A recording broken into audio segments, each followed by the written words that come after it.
When I walked into my local theater playing this movie tonight, I only wanted one thing. The final knockdown, drag out, bitter climactic rival clash of two of anime's most famous arch rivals, Yugi and Kaiba. Is that what I got? Oh boy. Well, here we are, people. The 15-year anniversary Yu-Gi-Oh! Film has finally come stateside for a total of 4 days. 4 days! Think about that, people.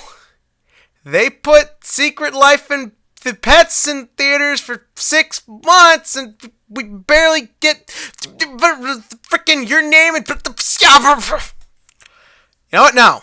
No, it's too late, and I already got a beer or two in me. So let's just talk about this movie. Yugioh Dark Side of the Dimensions, the 2016 We Get It Now film, celebrating 15 years of Yu-Gi-Oh! Or 20, for some weird reason they're claiming that. But what is this film about? Well, you know what?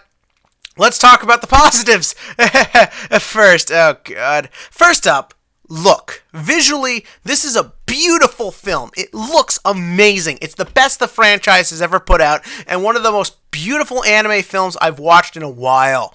All the colors are bright and vibrant. The detail in the animation, things like clothing and rain, and for some weird reason, Yugi and Kaiba's six-pack abs are all here in a visual, just stunning representation of what can happen when you finally get the money you deserve.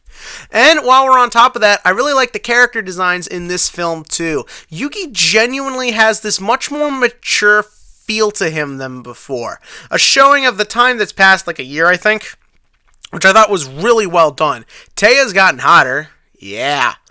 And also the villain's got a really cool design too, which is a great segue because the villain is one of the best parts in this movie. Yu-Gi-Oh! Is known for its great villains, and this guy follows suit. Will he be known as the most iconic? Probably not, but there's a lot to this villain, a lot of nuance, a lot of great story ideas there. You believe him, you understand him, you identify with him. He's a great addition to the pantheon of great Yu-Gi-Oh! Villains, and whenever he's on screen, it's mesmerizing. I thought he was that good. He's not getting the most perfect response ever, but that kind of gets into the other part of this review.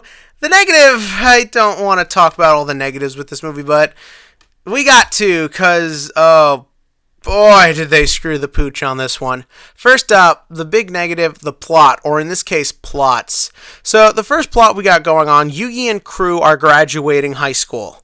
That's one plot. Then you have another plot. Kaiba has become so obsessed with defeating the Pharaoh that he is actually trying to scour the globe to look for the Millennium Puzzle and bring him back to life because very expensive AI holograms he makes using his weird big brother controlled by his thoughts technology can't satisfy him. So he's gonna revive a spirit back from the dead for a children's card game, and then I imagine he's going to go to Egypt, find Atem's actual skeleton, and then just piss on it just because. Then you get our third subplot, which is our big baddie Diva, that's actually his name, Diva, whose big plot is that I think he wants to stop Kaiba from reviving the Pharaoh, so that way his cult doesn't die? I swear, you like this villain a lot more when he's on screen. This film is a mess. I'm just going to cut straight to it. And the big problem is the time. This is a very long slog of a film, and it just doesn't work. The thing is that Yu-Gi-Oh! Isn't like Pokemon or Dragon Ball Z. It really doesn't work on the big screen. Movies are to be a spectacle, a big adventurous one, and, well, with Yu-Gi-Oh! There's really nowhere higher to go than what the TV show presents to you. And really, Yu-Gi-Oh! Doesn't need to be in film form. Like, what makes it good is that slow burn, that adventurous, long, story-groping thing, epic that it tries to be. So when you gotta condense that into a movie, you get a really uneven paced and toned film. There's some really dark imagery in this, especially towards the end, but then it kind of just goes nowhere. And that summarizes a lot of this movie. There's a lot of subplots here that go nowhere. Kaiba's technology is insane in this film. He's got like a big brother linked to his thoughts or something. Goes nowhere. The villain having this insane power goes nowhere. The Millennium Ring still having power goes nowhere. This is one of those movies that feels like they knew we wouldn't probably revisit these characters again, so they shoved everything into one package and just sort of hoped that we wouldn't notice how all over the place it is. Well, I noticed, and I feel like a lot of people will too. This is not the final battle we were promised. That does come towards the end, and it's really good. It's fun. It's exciting. It's great. But the journey getting there was so long and so boring. In a film that I think we were all hoping to be the Captain America Civil War of Yu-Gi-Oh! Movies, we got the Batman v Superman of it, in more ways than one. So at the end of the day, do I think you should check this movie out? That's the tricky thing because, well, when dual action happens, it's really cool. For the first time ever, we get legitimate 8,000 life points in this game. That was really kind of fun. It gets sort of ruined because there's this weird dimension duel shit that I thought really didn't add anything to the film. But you know what? If you're a Yu-Gi-Oh fan, here's what you should do. If you're not a Yu-Gi-Oh fan, why do you even care?